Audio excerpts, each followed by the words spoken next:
NickTheTechGuru here. I'm just giving you some coverage on the iPhone event. Just giving you basically, if you guys don't want to go out and do too much digging, I'm going to basically do an overview of what they covered in the the iPhone conference. So first off, I want to start off here. I'm getting all this information. I watched this as it unfolded off of The Verge, so I'm kind of pitching their website because they've got a pretty good tech website. So, but anyways, first off, as you all know, it is a 4-inch screen now. It's 16 by 9. So if you have most websites will probably start putting 16 by 9 videos up, and you'll be able to take advantage of the full screen. Before, on the iPhone 4 and the iPhone 4S, it would have like black bars around the outside, or it'd kind of be cut off a little bit. So now it's going to take up the full screen, so you'll get the best view of a video of whatever you're watching.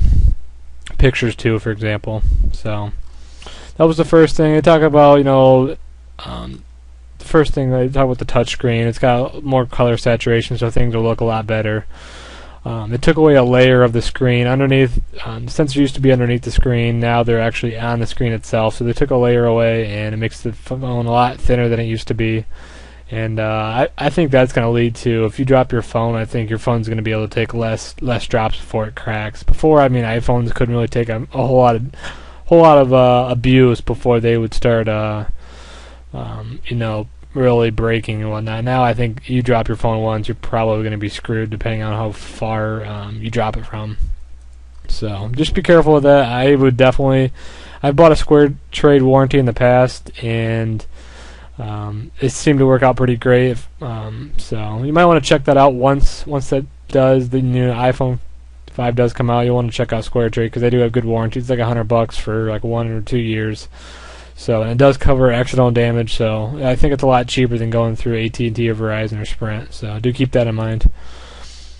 Of course, it now does have LTE, which is on AT&T, Sprint, and Verizon. So that was all known. Now they also have also want to cover this. On Sprint and Verizon, you cannot talk can't talk on the phone and surf the internet at the same time on LTE, which was supposedly something that Verizon was saying was going to happen on all their phones. Well, with the iPhone, I think the way they designed their chip, it's not possible. So that is a pretty big disappointment. I honestly don't do that very often, but it would be nice to do, and that's kind of leaving people out in the dark on that. They didn't tell a lot of people that, and they kind of want to keep that secret because that is something that AT&T is going to be able to do, and Verizon and Sprint are going to be left out in the dark because I'm sure you guys are going to start seeing TV ads of saying that your iPhone can't do this, and it's something that AT&T is going to push, but do keep that in mind. The next thing was the iPhone now is 802N compatible, 802.11N compatible. It's a dual band also, so you can use 2.4 and 5 gigahertz, and it's up to 150 megs transfer speed. So that's nice. And they talk about the A6 processor is much faster. The iPhone as it is already fast. So one cool thing they did talk about with multiplayer, as you can tell, I'm kind of jumping around here. So with multiplayer, you're able to complete games online, and then it'll kind of like save it to the cloud or whatever. Say you're playing they're demoing Real Racing. You can complete a lap on Real Racing 3, and it'll save it, and your friend can go out there and play and see where your car is at on the track, if you're beating that time or if they're behind. So it's kind of a cool little feature. It's kind of a little offline feature, so you two don't have to be on the same time playing each other. It's just going to save the time, and the car's going to follow along the path at the same time. So pretty interesting. Another thing I noticed was how quick they went through the battery. The battery, it seems like, has been beefed up much, and you're pretty much going to get the same old iPhone battery. Now with LTE, you're probably in the bigger screen, and your battery's probably going to be about the same, if not worse, because it's such more battery hogging now, and it seems like cell phone batteries as a whole haven't really evolved that much compared to the feature that they're actually putting on the phone. So take with what you will. You're going to have to charge your phone once a day anyway, so what's it really matter? The big thing is the camera. as with the iPhone 4S, the camera was a huge upgrade. As you can see the specs here, it's all very, I mean, regardless, it's going to be the best camera, cell phone camera on the market, and probably will be for a while. It's just there's so much Apple does to try to get into the point and shoot market. So they're really pushing this camera year after year of how much more it can do. Now it's able to take panoramic pictures, which is pretty sweet. You're able to just swipe across, and they were showing the Golden Gate Bridge. We'll get to the pictures here in a little bit.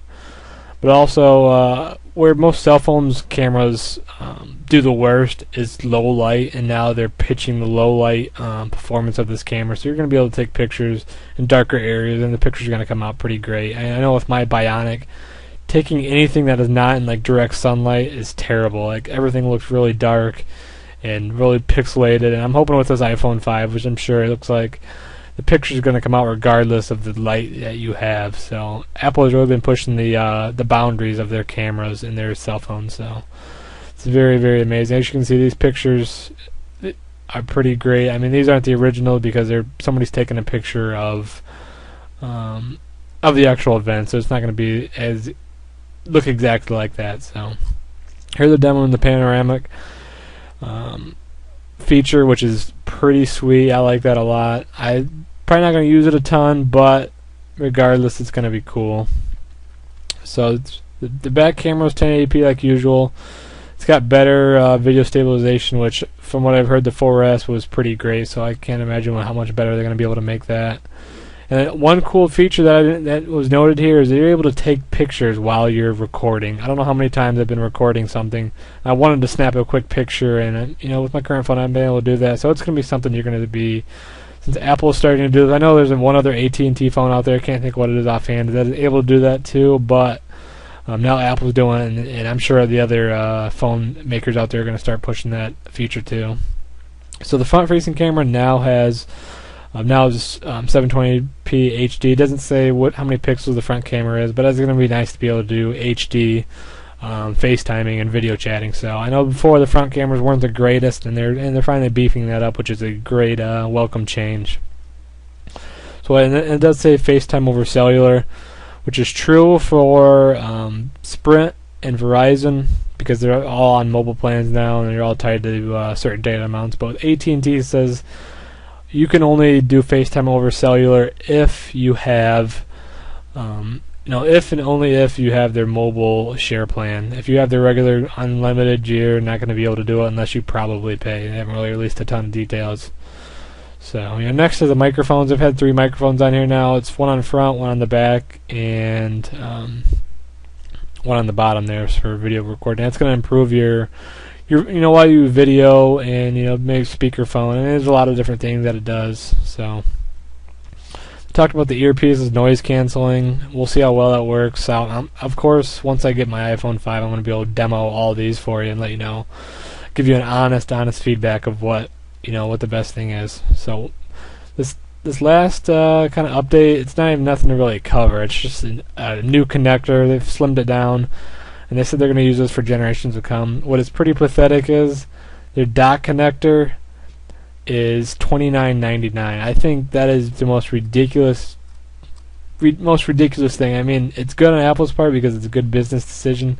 Because now there's going to be probably millions of people that are going to want this adapter so they can use it with their other old accessories. So they're just going to make a killing. This little plastic adapter here obviously costs like 20 cents to make, and they're charging $30, which is just ridiculous. But what do you expect? That's all Apple does is sell adapters, and people flock to them like crazy. So one other update to note is they have turn by turn, which it looks pretty good. We'll see how well it works in the real world. I'm gonna want to see some features like detouring, like to get through construction, or maybe some live traffic updates. They haven't covered that much, but we'll see once it actually gets released and people start using it. So, and they did demo Siri a little bit. They talked about being able to check up on movies and sports scores and that type of thing. So nothing too groundbreaking. So I'll definitely stay tuned for more iPhone coverage. I'm going to be definitely, once I get my phone here next Friday, which is when it comes out, I'll be uploading a video. So stay tuned with that. You can pre-order tomorrow All the major carriers. So if you want to do that, you better get out early and pre-order. I'm sure they're not going to sell out right away. So it's not like you have to jump on right away and pre-order, but I'm definitely going to do that just to be safe.